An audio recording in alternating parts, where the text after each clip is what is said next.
Hey guys, we are live. This is Jennifer from The Shooter's Mindset.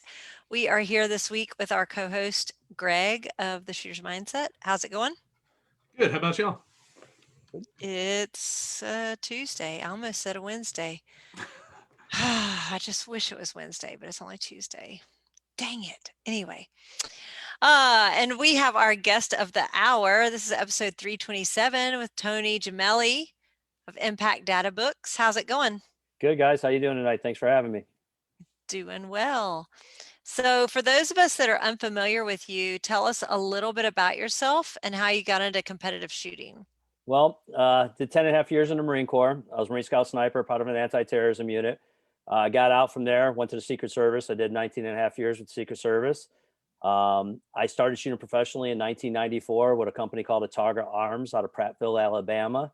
They were my first sponsor, and then it just continued from there. My love for long-range shooting is where it got me today, and I currently still shoot for about 23 different companies, shooting everything but from precision long-range rimfire and 3-gun and USPSA. That's awesome. Very good. So I believe there's a giveaway that y'all wanted to do early. Yeah.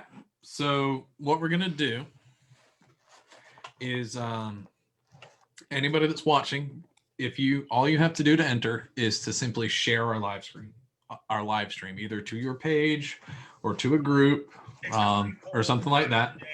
So just hit share, send it out. And we're going to say after we have 25 shares of this, we're going to draw a winner. And Tony, tell them what they're going to win. We're going to go ahead and give away one of our modular impact data books. So the winner of that will be able to contact me, and we'll set you up with a custom built gun that works for your shooting needs. That's awesome. So you guys get to sharing. We'll revisit this again in a few questions, see how many we have, how many shares we have. I mean, if you don't want it, just share it and then give it to me. Or me. I'm cooler. Yeah, but look at my data book. This is pathetic. That's a good start. That's where most data books start. It's better than my data book that's like just my brain trying to remember everything. Pretty terrible, actually. So how did the idea come about for Impact Data Books, and how did it get its start? Kind of tell us the beginning. So it's kind of weird. So back in the day, I didn't invent the concept of a data book. When I went to boot camp, they handed me a data book, and we collected data on the range, just like every other military guy did. When I showed up to sniper school on the first Friday, when I checked in, they gave me an 8.5 by 11 sheet of paper. And this is in the early, 1993, 94 timeframe. And they said, come back on Monday with a data book. Well, we didn't have Kinko's and stores like that to, make copies. So we were at the drugstore with nickels and dimes, throwing them in machines and making our own book. When I got out of school, I started using some of the commercially made books that were out there. They were spiral bound. You'd use half the information in there. And then by the time you really started collecting good data on a rifle, it was time to start a new book because there was just a lot of fluff and stuff in the books that didn't work for how I shot or how I trained. So then I started spending time in the company office on the one computer we had and using MS Paint. And I started making my own books for my guys in my platoon. And little by little, we were just fabricating our books to work how we needed information. Or I was on a crisis site doing observations, and I'm like, oh, what was that formula again? Or damn, what was that chart? And so it just never had what we needed. And then by the time I got out and I was starting my law enforcement career, I was like, hey, I'm still a professional shooter. I'm going into law enforcement, and military guys need a book. So I came up with Impact Data Books, which basically allowed me to build a 3-ring binder modular book that allowed you, the shooter, to put the pages you need in there. And so currently we offer 550 different pages for data collections. That's pretty sweet. So what are the advantages of a data book over just a Kestrel? So, everybody, I still run ballistic charts. We all go to different websites, or we open up our apps on our phone, or we pull out the Kestrel. And I've always been a creature of habit. They always say, hey, write it down. You won't forget it. Just as Greg showed, he had a notebook and he scribbles his notes in there. Or we see a lot of guys at our PRS matches or Rimfire matches. They're writing notes, and they're unorganized notes. They're just kind of for the time. Well, for me, I lean towards real world data over a ballistic chart or a Kestrel every day. And I own every Kestrel. I love them. They're great products, but we've all been there at the match and we watched somebody come off the line and they just took a big zero on a stage and they're like, oh, I flipped through one option or I changed one setting or something didn't update, and it causes them to screw up a stage. So I just, being competitive in nature, I just rely on my book and my real world data. Now, sometimes I'll look at my real world data compared to a chart and what my Kestrel's saying, and sometimes I'm going in between both of them. So that book helps keep me organized and allows me to track that data. I'm about to say probably the most common thing is stage one of a match. Someone comes off and, oh, I had my 223 trainer in there. Oh, I had my Rimfire in there. Something like that. And man, it's just it's sad when that happens, especially when it's somebody that you like. Now, if it's somebody you don't like and you're trying to beat, that's a different story. But yeah, and there's sometimes it's easier like on a stress type stage or an unknown distance stage. Sometimes you can't flip through or you can't build that target card that you want in there or build that profile. And I can flip to a data book and I got a chart that's right there and I can quickly reference it. So there's some advantages to being organized with a data book, but there's definitely different techniques for shooters.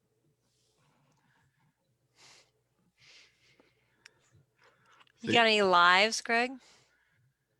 Kevin from GSL said, hello all. And that is all I have right now. But yeah, for me, I kind of, it's probably written down in here someplace, but like I have my, I know, like for instance with my 22, that at 50 yards I'm obviously at 0, at 100 yards I'm at 1.9, and I just kind of I know those major things, so this way I could kind of do a logic check, and then I'll write my dope the night before. If I'm on a 2-day, I'll write on my dope the night before, and then whenever I get to every single stage, I always go and redo my dope. And that's for if it was 60 degrees on Friday when I was writing it and 70 degrees on Saturday when I'm shooting, every once in a while you'll get like one or two of them that are off, different point one. They're very rarely is there any noticeable change there. But the biggest reason why I do it is so that I'm actually doing those calculations twice to make sure that I didn't screw something up. And, instead of typing 640, type 460, stuff like that. So having the data book in there that's, written down, you're 100% sure that it's right. That seems like it's something that would help a lot also. Yeah, like the old style of like calling and plotting in a data book, that's more of a training method. Like when you're working with new shooters and you're training new shooters, or I'm out collecting data, you're calling and plotting until you get on the gun. And hey, was it a fundamental error? Was it a wind error? Is it a positional error? Am I, mounting my rifle the same way each time? So you can learn trends from the data in your data book. But it slows you down. Like I'll get a shooter and like, oh, I went to the range and I shot 200 rounds. And the first thing I asked him, I said, what did you learn? I don't know. I hit a bunch of stuff and it was fun. I'm like, well, you spent hundreds of dollars in ammo, but you didn't log any data and you didn't confirm what your actual rifle's doing in those conditions or in those winds. So, there's a lot. And I look at data, I've got books going back to, 96 when some of the first matches down in Rifles Only in Texas. And I'll flip through a different gun and I'm like, wow, it's been this long since I shot it. And I have data in, 80 degrees, 110 degrees, whatever it is. It's pretty amazing to see some of the stuff that's in there. Yeah, but say like I try and keep notes, and again in a very unorganized fashion. I have, well, you can't see it in the closet, right about there. I have every matchbook, whether it's a 1-page something that I wrote down off of a whiteboard or a professionally built book. I try and write myself notes. So that I could go back and look at it. And, sometimes it's something, super stupid, like, oh, what was the dumb thing that I wrote from Cool Acres? Which one? I'll write all sorts of dumb stuff. Like, for instance, I'll write on a stage with a very low number there, don't dial wind and hold wind at the same time, or, something along those lines. Just something really stupid that I did to. So just don't be an idiot. Don't be an idiot. Make sure you load your mag, dummy, stuff like that. And exactly, like we have a set of pages called the Shooter Diaries page. So it's more or less a target. So say you were at a match and you were shooting multiple positions at one target. Well, when it was all said and done, you can plot that data and say, hey, I'm hitting on the lower edge of the plate, and you can look at the dimensions and kind of make that correction to what your wind is going to be. And then you can put some notes in there. I've actually designed pages while at a match. I'm like, well, hell, this is a pain. How come I don't have a page for this? And I actually have pages that are called match collection pages where I can put the stage of fire, the distance, all the information, put my score in there, and then also my notes. And I'm tracking the whole match within two pages in a data book. And then later on, if I got a shot that's at 350 yards or 600 yards or whatever it's going to be, and I was tracking a 10th high, I go back, I'm like, okay, well, I'm going to take a 10th off this next time. And it's right there within a page.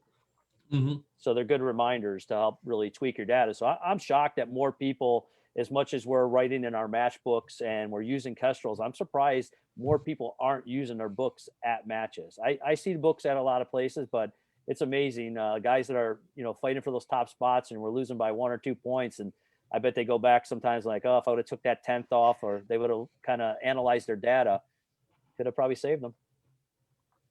Yep, 100% agree. And like I said, I do that in my matchbook, but my matchbook doesn't come with me to the next match. So it's kind of nice to have one consolidated place for literally everything related to your rifle. Yeah, because I'll do a lot of that stuff like on Friday at train up, like, okay, I don't know what's going on with my dope. It was working 2 weeks ago at this other match, but now here in this weather, past 700, I just need to add 0.1. Can't explain it, but if I add 0.1 past that, then I'm gonna get my impacts, and I'll have it for that match, and then next match it's something different. But it would be nice to be able to go look back and see, when I was at Frontline in February of 2020 when it was snowing, I have all sorts of notes for that, but that's in my Frontline match book that's up here someplace in there. So it'd be nice to have that with me. Yeah, and there's pages we make that you could consolidate. Like, say you went to the range and you collected data at 10 different distances. Well, you don't need to have 10 pages in your data book taking up all that space and stuff. You can consolidate it on one page, put all those environmentals there, put it all down, and say, hey, at 75 degrees, I had right to left wind 3 to 5 miles an hour, and I checked my data out there, and that's going to give you that baseline of where you're trying to go to. Scott Joyner says that he needs Tony to give me some lessons. Come on, we'll give you some lessons. We got we got plenty of classes going on. So, who is the target audience for impact data books? So it's pretty funny.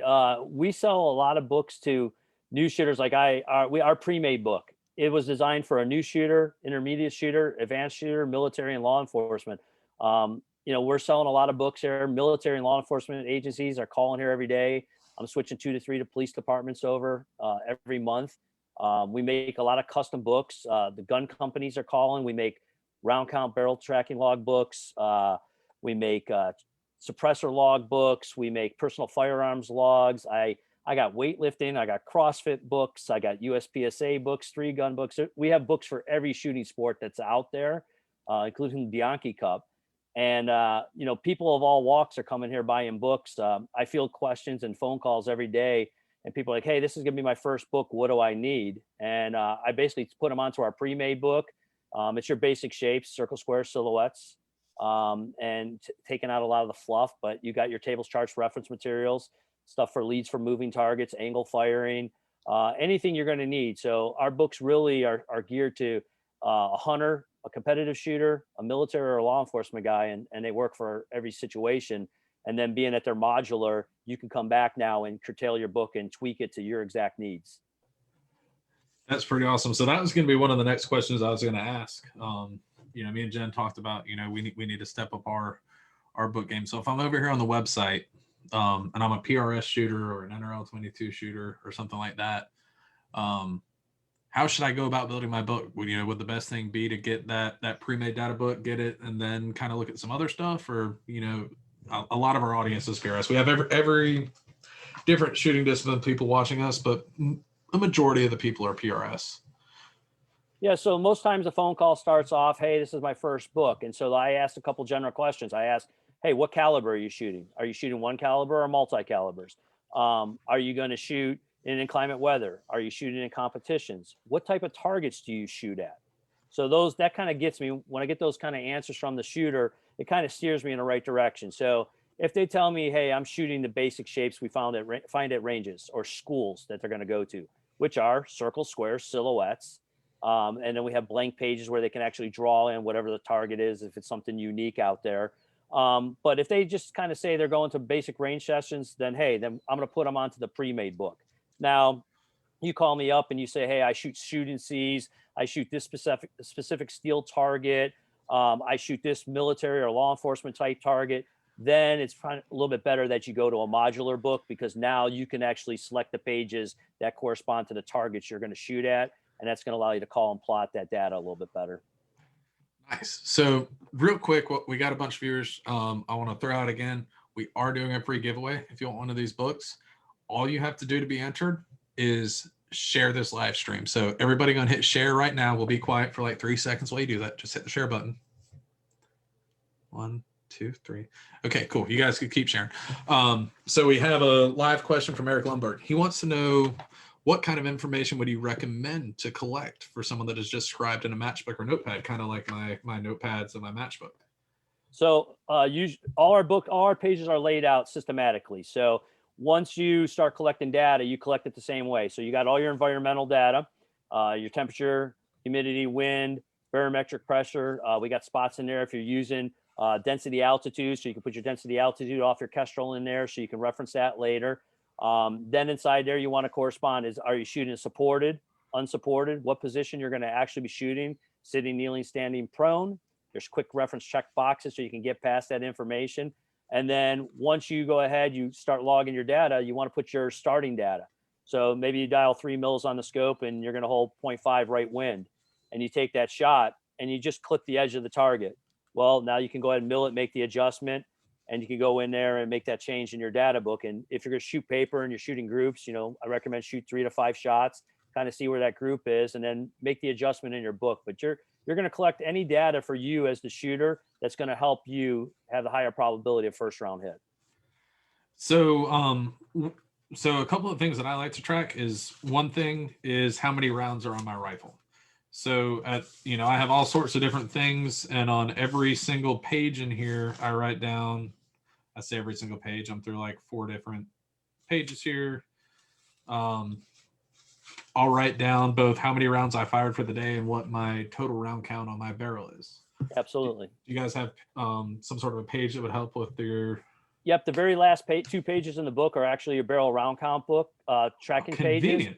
So as you go through a page, so maybe you fire 5 shots on circles at 200 yards and 6 at another distance. And like you did, you total them up at the end. Well, at the end of the day, you got 150 rounds fired. You go to the back of your book, put that date, where that location was, and you put your rounds fired and you track it.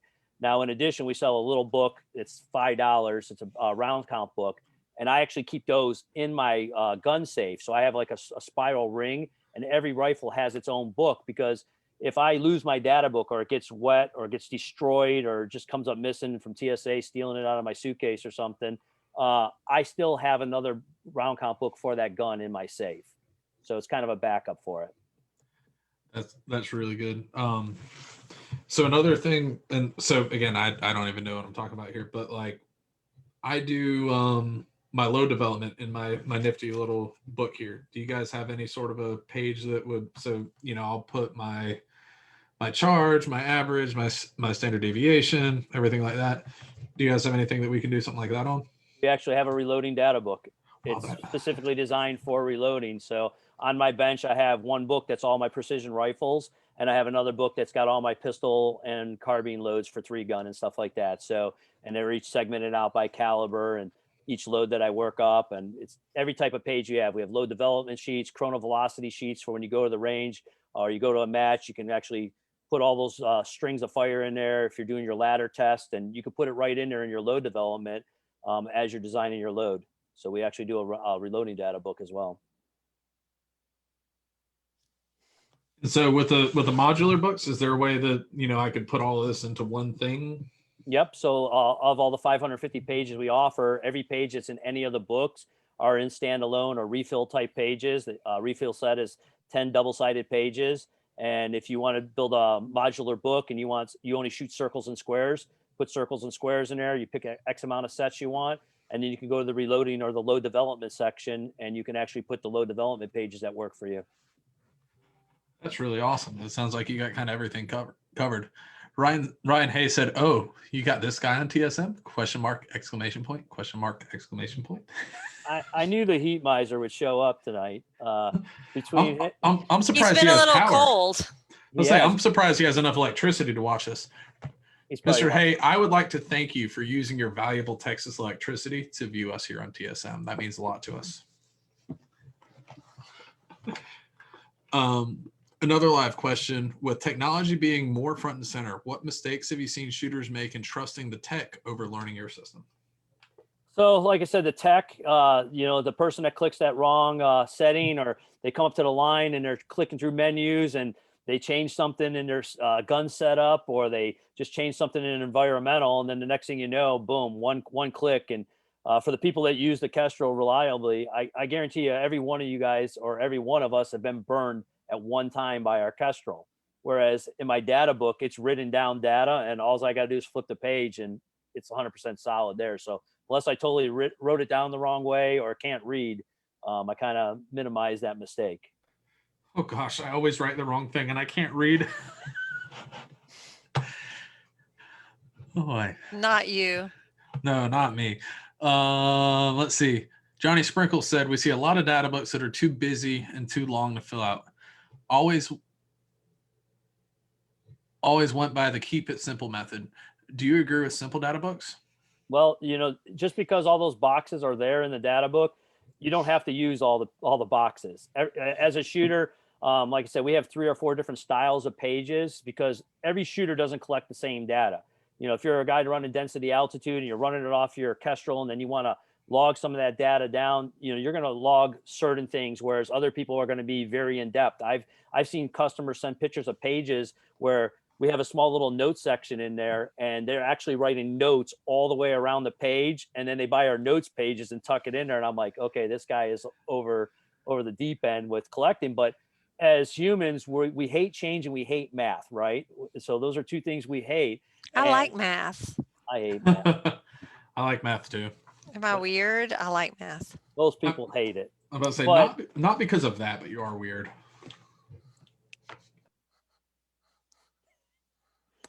But yeah, you as a shooter, you can collect whatever you need. The goal of the book is for you, like Greg has his notebook there, and I see a lot of shooters like, hey, I'm just gonna get this small notebook and write notes. And sure, that is a form of a data book. However, the formats that are made in these pre-made data books allow you to be organized, and under stress and under time, if you set your data book up the right way, you know exactly where to go in your data book to find it. Whereas in a notebook, we start scribbling stuff everywhere. You're flipping through pages, you're like, well, where the hell's that at? And next thing you know, you're either out of time or you can't find what you need when you need it. That is the truth. It is a mess trying to find something inside of here. So, Jen, I know I'm kind of throwing you on the spot here. When you very, very first started in PRS, I know that you took a lot of notes as to how to better yourself as a shooter. What kind of stuff were you writing down to kind of help yourself prepare for the next match? At every match, I would put notes in my match book, and then I came back and made an Excel spreadsheet of the stage, and I would say if it was positional or prone or modified prone, and then try and look for trends. It was very overwhelming that my trends were problems with positional. I did better on modified prone or prone stages. And I looked at my percentage, was I timing out or was I missing as I shot, which are 2 different things. So, I mean, if I was timing out, then it was just, I was taking good shots, but I needed to work on my speed moving versus if I was, getting all 10 shots off, but I only got a 5, then there's something going on with, my fundamentals and getting the shot off. So I kind of like went through and I would put notes out to the side, like what I thought happened, like couldn't see my misses. Okay, well, that means I need to work on my natural point of aim and getting behind the gun better so I can see my misses. Or, uh, chasing the wind. Okay, well, then I need to work on my wind. So I would try and put like at each stage what or wasn't stable. That was a big one at first. Like I wasn't stable. Okay, well, obviously I need to work on either dry fire or live fire, trying to get stable. So I try to put at every stage, especially the ones I did bad. We all want to write about the ones we do good on. We want to put those on Facebook, but those aren't the ones that help you grow. The ones that help you grow and become a better shooter are the ones where you did not do well and you really don't want to show the world you shooting it. Those are the ones that teach you lessons, though, where you can really look and really think about, okay, what was going through my head at that point? Was I just lost? Some of them it was I couldn't find the targets.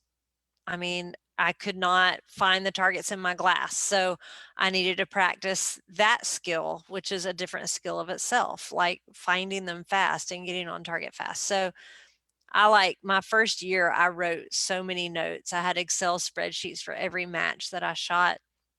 And it was very helpful for finding trends. So I definitely agree with that. A data book, a lot of people, like you'll see like in the military, they'll call and plot every shot's dead center, and they're missing all over. Well, I tell shooters, we make mistakes and we have to learn from those mistakes. So if you've seen your reticles on the right side of the plate when it broke, put your dot there and call that shot a miss on the right side, and then put the impact where exactly it was, and you'll see those trends. Like, am I getting sloppy on the third or fourth shot every time in a grouping or something like that? But you got to be realistic to your mistakes, and you got to be willing to take that criticism if you want to get better. And I think when shooters in a practice session, if we slow down and we start going to that call and plot method, you actually can learn more about yourself than you really think you can actually. I think that's the best way to learn, is to dissect what you've done yourself. I'm very data driven, like as far as, when I shoot a match, I want to dissect it and figure out what happened. Well, it doesn't matter how good we do something.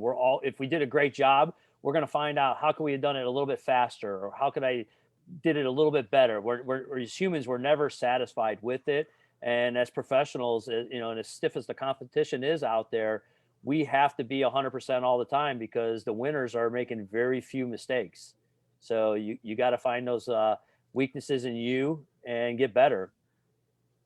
Yeah, that's very true. And I do it more with data that I have numbers with. I'm an engineer, so I struggle with taking something that's not a number and translating it into data. But I'm the guy that, like, I've been to the range before developing a load and looking for a node, and it's like, oh, we got to write these down and find the node. I'm like, no, I already have a spreadsheet built on here. We just got to type it in and it'll automatically make us a graph, and all we got to do is look for the flat spot. But that doesn't last forever. So I have my graph in here, and then in my handy dandy notebook, I have the actual numbers written down with my nodes noted and everything. So it's all there. So a couple live ones. Sarah Arrington said, people that are good at math don't hate math. I'm not those people. Jen, in response to you, Johnny Sprinkle said, damn, I thought I was the only anal one. I too do spreadsheets of all the stages I shoot. And then 2 questions.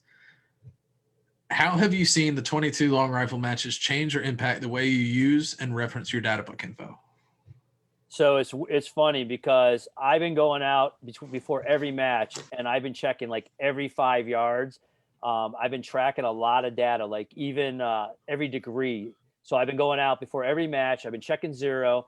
I've been chronographing. I've been looking at the temperatures, and I'm actually developing a whole chart for my rimfire stuff from everywhere from 20 degrees to 95 degrees. And I'm getting pretty good. And I've got some data in there that I'm not going to share with everybody, because I'm using that as a little bit of a competition edge for me.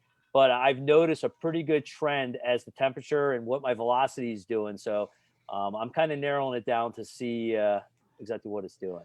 Dude, you could share a little. The last Rimfire match I shot against you, I think that you were first place by like, I think it was like first place was 100%, second place was like 60% or something crazy like that. It was a little bit of a gap there, but It was a landslide. it was good. I'm definitely in tune with my voodoo. I've been shooting a lot of Rimfire the last 2 years, and I'm having more fun with Rimfire than anything else going right now. That is awesome. Those voodoos have been treating you good, haven't they? They have been. It's funny how I found my way into voodoo and kind of got into the long range rimfire game, and I'm having more fun doing rimfire than centerfire and 3-gun. So it's kind of crazy. I really want a voodoo. I just got 2 more that came in this week. Say he What? has like 7 of them at this No, point. I only have 3. Send me your old one then. Dang. That's it right there. That's the killer right now. I don't even own a voodoo. I literally You don't I even own a 22. I have to every 22 match I have to borrow his gun, which is like that obnoxious, horrible green. That beautiful lime green. It is one of a kind. I told you at the match, I'm jealous. Being the #1 Poison fan in all of America, I do love their gun, so I was a little jealous. Oh, you can have it and send me the voodoo. No, so the funny thing is, this started out as like a budget build. I was like, it's 22, you know, I'm gonna sub $1,000 rifle. That'll do me. That is a lot more than that now, and I'm about to order another $400 worth of shit for it in the next couple weeks. So Those voodoos though are just so sweet. I know they whoop my ass at NRL 22X. They're really good. I want one really bad, but Say he's got, and then I'm broke. He has like the best glass in the world on top of it, the Vortex Razors. That's right. Team Vortex, baby. Mad jealous. Let's see. Live. Knowing the 22 round is more environmentally sensitive, do you see yourself trying to triage a match afterwards more than with centerfire, using your known data? I go back after, so I'm looking at my chart. I log in everything down. I'm trying to figure out the anomalies, and as we know with rimfire ammunition, you tend to get more flyers. We're doing things with a rimfire round that nobody ever envisioned us to be doing. I mean, we shot in South Carolina. We shot out to 500 yards. And what was it, a 25-inch target at 500 yards or something like that? I don't know. I hit the dirt. What did you hit? I got some center hits on it. But I went out and practiced a day after Christmas. I spent a whole day out of range tracking data out to 500 and some yards just for that match. But yeah, it's finicky. I spent a lot of time on my gun, like before the Lapua Rimfire Championship this fall. I had a Friday off of work. I went out to the range. I fired 800 rounds of practice the day before the championship match, just because I wanted to know what the gun was doing. I mean, I wasted 100 rounds on an offhand shot on a 4-inch plate at 75 yards because it was one shot in the match. And I knew that could be, if I made that miss, that could be the one shot, could be the difference between winning or losing. So, it's the effort you put into it. But rimfire, you get those flyers. We spend that money for all the top end ammunition that's out there. And then some people are running cheaper ammo like me. And I'm able to pull it off with it. But I get a flyer every once in a while on like a KYL stage. It costs me to lose those points if it's like a Mid-Atlantic Rimfire series where the match director actually shoots it as a true KYL. So you get those flyers with a rimfire, but people didn't envision that we were going to shoot these things past 50 yards or doing IR 50-50 bench rest with them. And now we're simulating true PRS style matches with a rimfire. Yeah, it's absolutely crazy. Like I'm doing stuff with a 22 now that like I don't think I could have done with a 223 5 years ago. Yeah, it's pretty fun. It's definitely you're shooting a rimfire at 100, 200, and 300. It's almost the equivalent of shooting your 308 at 8, 9, and 1,000. Mm-hmm. And people don't get that, so it's really cool. I would say right now I am confident up to 350. And anything past that, I'm sending it with Jesus. So Sarah said Tony flexing that bulk ammo. So what ammo do you shoot? So I had a couple deals in place for a couple other companies, and they kind of fell through. And I was shooting them for a while because Voodoo was feeding me the ammo at the time. And I had tested a lot of ammo. I did a lot of bench rest stuff back before in my centerfire time, and I actually been shooting Ely CMP, which is some of the cheapest ammo on the market. It's like $325 shipped for 5,000 rounds. Where can And I find it today? only at the CMP, and you have to be a club that belongs to be a CMP affiliated club, and it's out. I've been checking 5 times a day. I still got a couple cases here, but it shoots just as good as the top end, other brands that are out there. Yeah, and that's like, for me, when I was, doing my low development, I wanted the best ammo. I was like, I'm not going to shoot a whole heck of a lot of this. I'm going to find the thing that shoots best. So I ended up with Lapo Center X, and it's been shooting lights out for me. But like CCI standard velocity is like this much worse than it, just the tiniest little bit. And I was like, we'll do this. And now, honestly, I'm kind of glad I'm with that because I haven't seen anything that says CCI on it for sale for like 9 months now, any place. So, well, it's funny you mentioned the CCI and that little bit of accuracy difference. I get a lot of people that call me every day for shooting related things or friends looking for advice, and people are chasing these super small groups with these rimfires. And you don't have to be so precise. Like, for example, I tell people, if your gun's holding ½ inch at 50 yards, you're good. If you're 1.25 inches or less at 100, you're good. If you're 3 to 4 inches at 200, you're great. And if you're at 6 inches or less at 300, you're capable of winning any match out there. The only limiting factor is you, the shooter, and not be in tune with that wind, because the wind is the great equalizer. oh yeah, it equalized us very well in South Carolina. But yeah, a lot of people are like, oh, but there's a 1/4 inch target at 50 yards in it. But if this is your, if your target, well, here we'll do the pen. So if the pen's a target, and so if you have a ½ inch group, you're going to do 0.5 to the right. So you're going to be here, but you're going to hit it. If you go this way, you're still going to hit it. You're just going to touch it, but you're still going to hit it. Yeah, I think there's a lot of people really chasing a lot of over accuracies. I mean, you never can be accurate enough. The most accurate ammunition you want to fire. But I just think with this rimfire game, somebody was in a forum the other day and they were like, oh, I did this and I did that, and this is what I'm chasing for my accuracy. And I'm like, well, that's great, but unless you can call wind to 1/10 of an inch at 500 yards, that's not going to make a difference to you. So you're trying to achieve something that's impossible.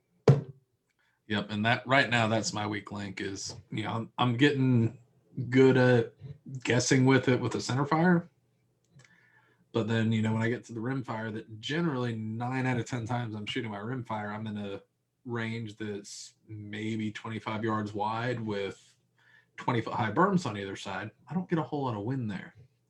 Then all of a sudden I'm out in an open field and I am lost. And the other problem with rimfire that a lot of people don't understand is having that top end expensive glass and being able to see it. Because if you can get some kind of indicator on a plate, or you can get that miss, hey, you should be able to make that adjustment. There's plenty of times I'll go to a stage and all of a sudden I'll miss on the first shot, but then boom, I make that correction, and then I'm picking up 9 for 9 right after it. Speaking of seeing stuff, what MOA rail do you have on your guns? So I'm running a 40. Okay. So that 500-yard plate, if this is my glass, the plate was here. I didn't see nothing. Yeah. So, your max elevation on your turret, your max hold, and you're over. If you noticed, I was also set up. I got a Charlie Tarek unit that is set up for me to pick up 300 yards and further. So I throw the Charlie Tarek, it's set for 20 mils, and I'll just toss it on the front of my gun, and then I can dial the rest of it up. So that way I'm still within my turrets. I didn't even notice that. Cheater. Yes. It's another little tip on there I got going. Yeah, I was Yeah, that was beyond my capabilities there. Those 500-yard targets, at least as of now. Eric wants to know, what's your take on tuners, and do you use a suppressor? So suppressors, I'm very anti-suppressors for matches. In the beginning, in the early 2000s, me and my teammates, we were shooting for Surefire. We were running Surefires. It was great. The heat in Texas, you guys know the mirage issues when you start heating up the guns. I just got away from suppressors altogether in competition because to me, it was one more variable I had to worry about. The guy whose can came loose, or hey, am I fouling? Am I changing velocities? I got away from it. To me, as a shooter, I want to eliminate everything possible. So I said, hey, if you see me coming with a suppressor, something's dying. You better run because I'm killing something if a suppressor's out. So suppressors are gone for me.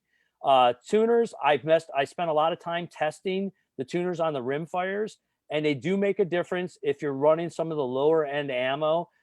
If you're going to run it on Center X and stuff like that, the tuner does bring it in, especially for 50-50 IR 50-50 bench rest. You could really dial the gun in.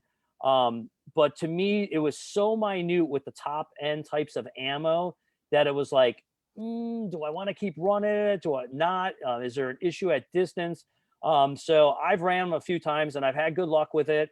Right now it was off my gun because I'm putting it back on my 6GT to run in production. So there's an advantage to running them.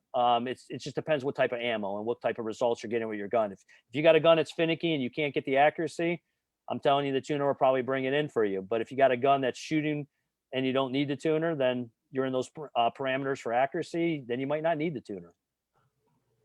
Yeah, that's I mentioned the $400 that's going to be spent here pretty soon. I've picked up a couple tuners, but not one for the 22 yet. But man, when I showed up at the South Carolina match, I wish I had one. I just switched lots of ammo, and I went from shooting, I don't know, maybe a 0.3 group to a 0.7 group, which it's not night and day difference, but I don't shoot really good, so the more accurate the rifle is, the better for me. Absolutely. I'm a better engineer than I am a shooter, so that's definitely going to be coming for me pretty soon. Live questions. Chad Heckler says he still hasn't shot his first Rimfire match. He's nervous that he's going to like it way too much. Chad, you're going to get addicted. It's awesome. You should do it soon.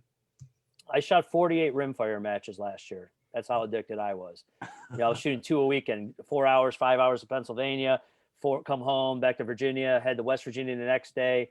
I think we were talking earlier. I looked at this year's match schedule with PRS, 3-gun, and Rimfires. I got 58 matches on the schedule already this year. So you're pretty much living in your camper every weekend. I'm going to try to live in that camper every weekend. Nice camper. I've seen pictures of it. Thank you. Let's see. Our questions are supposed to be asking. Oh, training classes. So Scott asked earlier, he said he needs to get trained by you. What sort of training classes do you do, and how do we find out about them? So usually I try with my shooting schedule and work schedule. I was usually doing like 3 center fire classes a year. Facilities would go ahead and, get 15, 20 shooters together. Me and my teammate Rob would fly out there and we do a couple center fire classes a year. Last year, COVID kind of killed it. And being that I'm doing so much Rimfire right now, and I got so many people asking and bringing so many new shooters on board, this year we went ahead and we're working with Shadowhawk there in West Virginia, right behind Peacemaker. And I'm doing 4 Rimfire classes out there this year. That's awesome. Let's see. Let me see how far away that is from me. I need some trainings. So we've talked a bunch of actually, before we go into this next question, reminder to everybody watching, you can win a free data book. All you have to do is hit the share button. Everybody hit it. Click share. Click share. Click share, guys. Anyway, centerfire stuff. We talked a whole bunch of Rimfire. So you and some teammates were kind of like among the first people to bring 6.5 Creedmoor into competitions. How does it feel to kind of be like a monstrous trendsetter, because like that's kind of the go-to entry-level cartridge for PRS now? So I've been shooting for Hornady now for almost 17, 18 years. They brought us on board in about 2003, 2004 timeframe, and still at that time, a lot of guys were going to 6 millimeters, and there's still a lot of us shooting 308. So we come rolling in the rifles only the first year, and we're shooting the 178 AMAXs. By the end of the year, they got really popular, and then Hornady sent us out the 208 AMAXs, and we started testing that for the 300 Win Mag. And then about halfway through the season, I get a call from them. Neil and Neil call us, and they're like, "Hey, we're building this cartridge for Dennis DeMille for NRA across the course shooting matches. You know, would you guys think you can bring this in the precision rifle world?" I'm like, "I don't know. I never heard of it. I don't know. Send me some data." So we ran the numbers and compared them, and like, "Yeah, we think we can do this." And so we waited. We got halfway through the season, and still no ammo, still no cartridge. We're not ready to build these guns, and we just kind of had a team meeting, me, Kevin, and Rob, and we're like, "Hey, listen, you know, the season's almost over. We're not going to be able to develop this and get it in. You know, if Hornady comes back and says, 'Hey, we want to get this out there,' we're going to have to tell them, 'Hey, we're going to wait till the next season starts.'" And we're like, "Yeah, we're not going to mess with it until the end of the season. We're just going to do this." Week later, a phone call comes in. "Hey guys, we got cases of ammo heading to your house. What barrels do you want? Where do you want them shipped to? And where is these guns?" Now, how do you say no to Hornady, who's, you know, it's been so awesome to us, right? Like, all right, ammo's on its way. So at the time, we were shooting Krieger barrels, so we're like, "Hey, get us a 1 in 10 Krieger, send it to George Gardner at GNA Precision," because we were sponsored by Gap, and we were all running Surgeon Action, so we were early Surgeon Action shooters and Gap shooters. And George got the barrels like 2 or 3 days later. They made the barrels, overnighted it to him. He built 3 guns for us in less than a week's time. The guns showed up on a Thursday night. I picked it up at my FFL. I ran to my local range. I fired a handful of rounds, cleaned it, zeroed it at 100 yards, and it was me and Rob. We took off on Friday afternoon. We went up to Reed Range, Pennsylvania, and we took first and second consecutively up there with the 6.5 Creedmoor at its first match ever.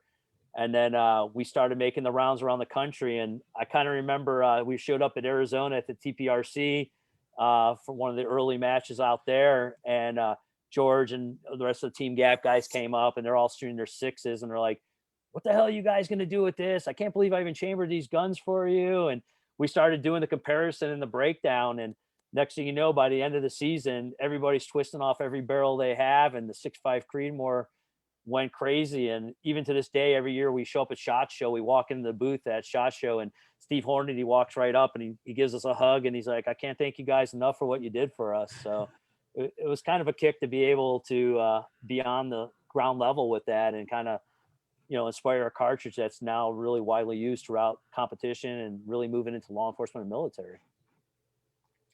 That is awesome. You know, I think both of us actually started off with 6.5 Creedmoor, and it was just, Go ahead.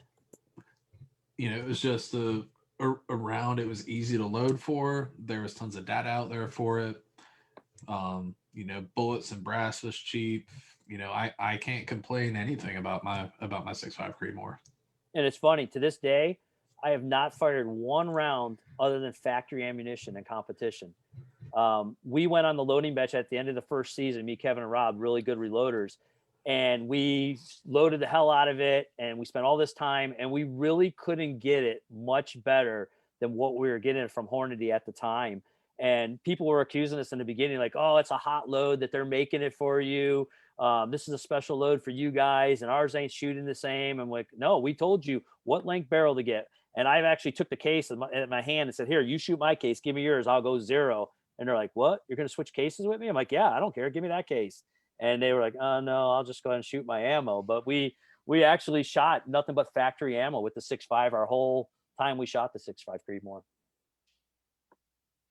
So what do you think is the difference between the good old days of shooting PRS style matches and now? Like, I know you've been doing this a long time, so It changed. When the PRS first started, like, all our friends, we've been shooting together 12, 14 years. I mean, we go to Texas, we all shot. We didn't care who won. You're going to get your win. Greg's going to get his win. We're all going to have fun.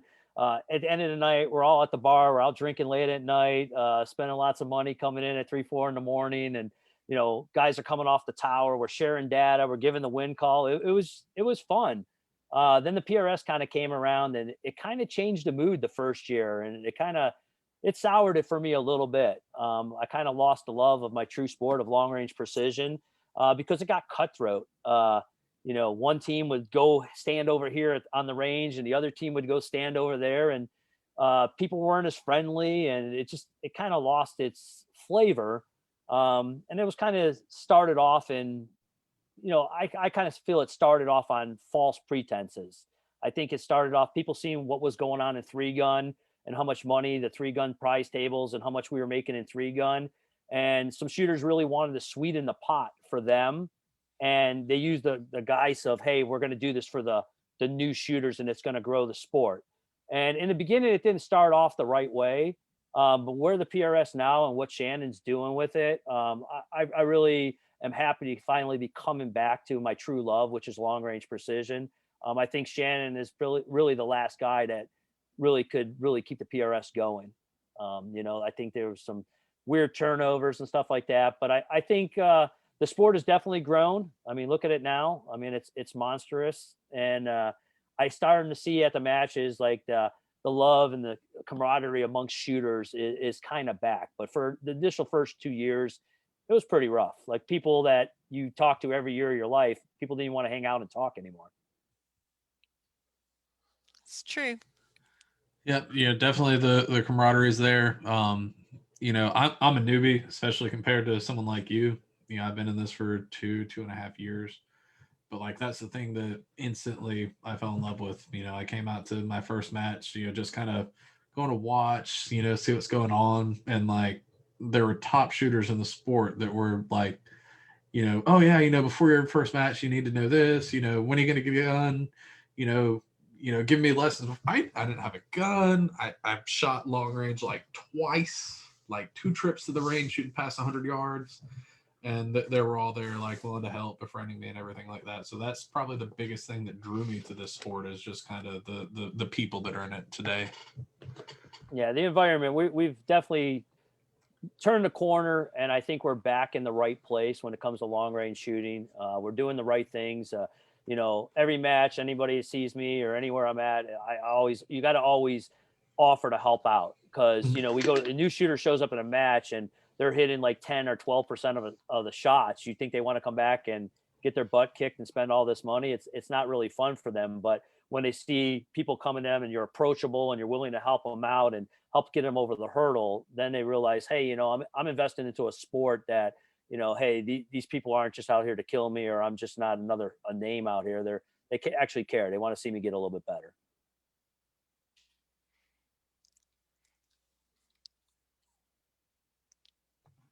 Sorry, computer messing up. I know, it's like, So how's your 2021 season looking with all of like everybody's having trouble finding ammo, either complete ammo or even components with the shortages going on. So how's your season looking?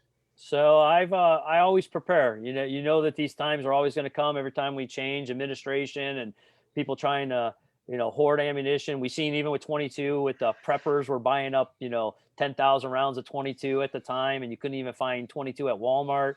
I've always just stayed stocked up. I've got great sponsors that keep me in the game. I understand that, hey, if you don't have the components, you can't play.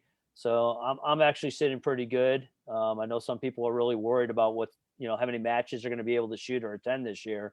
So it's going to be interesting to see how this season shakes out for people. So your house would be a good one for me to rob. Not really, because everybody in this house knows how to use a gun. And dang it, so do I. I really need components.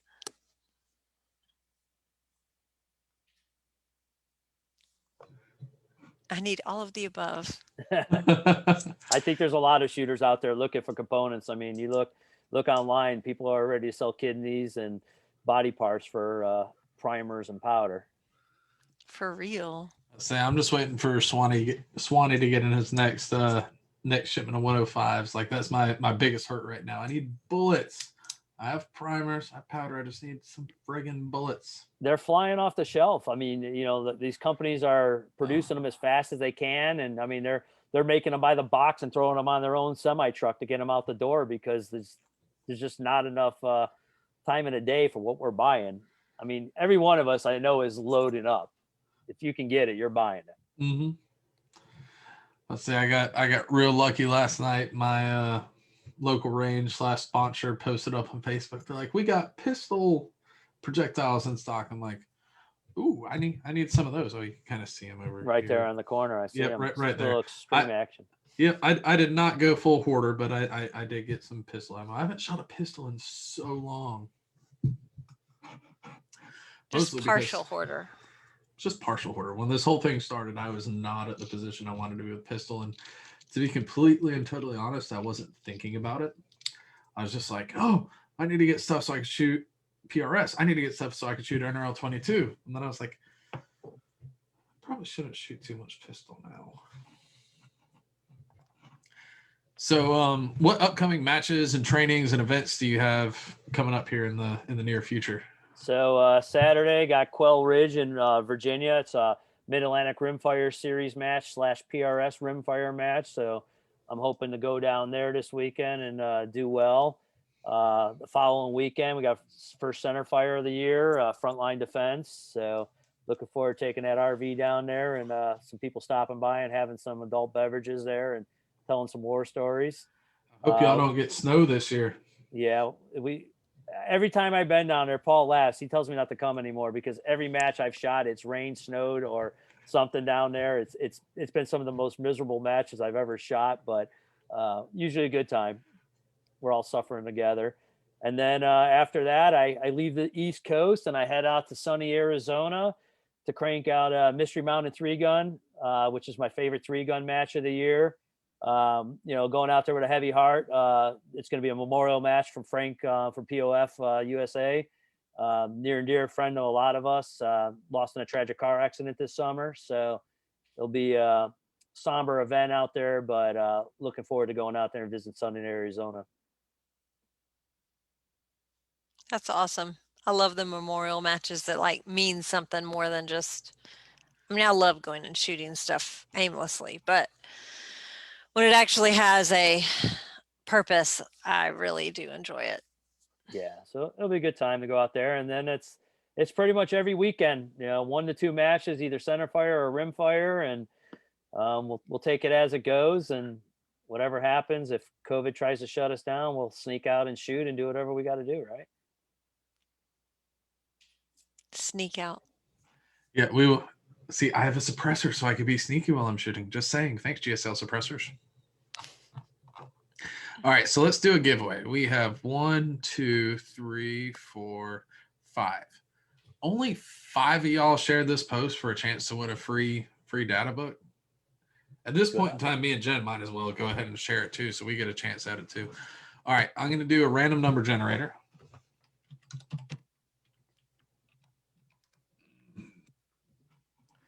One through 5, because y'all are super lame, and only 5 of you guys shared this. It's like free stuff. All right, so I'm going to share my screen. I've pulled up, and we got Sarah's 1, Eric's 2, Matthew's 3, Ryan's 4, and Mid-Atlantic Rimfire Series is 5. So let's see who wins. Let's see. Hold on. Where's the share screen button?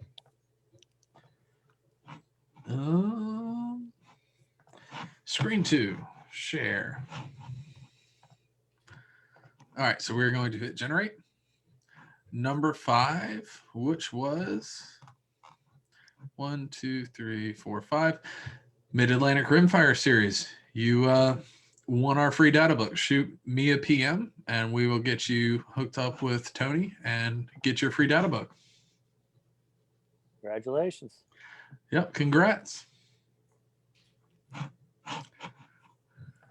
Wonder where they are at Mid-Atlantic Rimfire shooters. So Mid-Atlantic ran through Maryland. That's Dave Lowe. He runs that. So we got a pretty bad rimfire league up here. We have 11. Oh, it's too cold up there. Never mind. We got 11 clubs and 58 matches on the schedule this year. So if you're in the That's too Virginia, cold. Maryland, West Virginia, North Carolina area, come on up and play. I'm in the Georgia area, and it's too cold here right now. I don't want to go up there. Why y'all think I want to go up there? It's freaking cold. I'll go up there in the summer, maybe. Come on. I'm gonna be running a PRS Rimfire up here at my club as well. So you guys come on up here and shoot that. We'll do it in June or July. Yeah, then it'll be nice up there, right? Yeah, not too bad. I say that every year. And so I was like, I'm going to go to Wisconsin in July because it'll be nice and cool in Wisconsin. And I went to Wisconsin and it was 100 degrees. I don't know what happened, but brought the my heat. logic was flawed. It did not work. It didn't work. But anyway, I still had fun. But yeah, it'd be fun to go up there and shoot, but it's too cold up there now. So yeah, forget it now. So apparently, for some reason, when I clicked on the people who shared this, some people didn't show up. Guys, I'm super sorry. I don't know what happened there. I wanted this to be like as easy as fair as possible. So I'll make sure to do a little bit of experimenting before we do another thing like this. So Ben and somebody else, sorry to you guys, but I click on who shared it and you did not show up for some odd reason.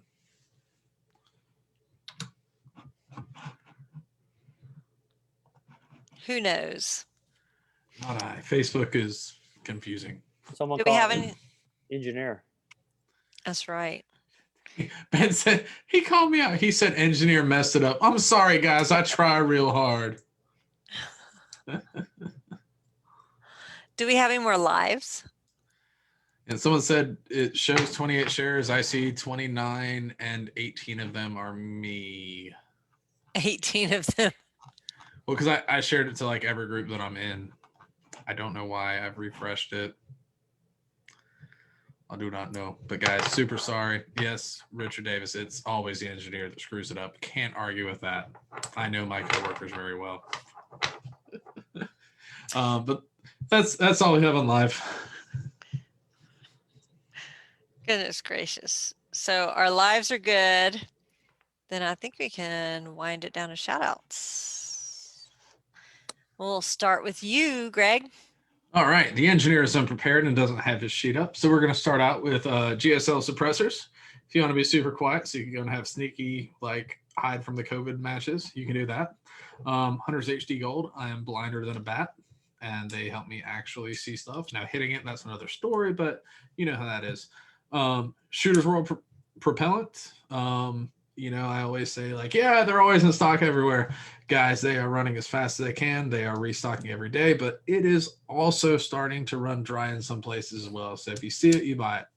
A place you can see it is at Shooters and Sharpshooters here in Augusta, our local indoor and outdoor ranges.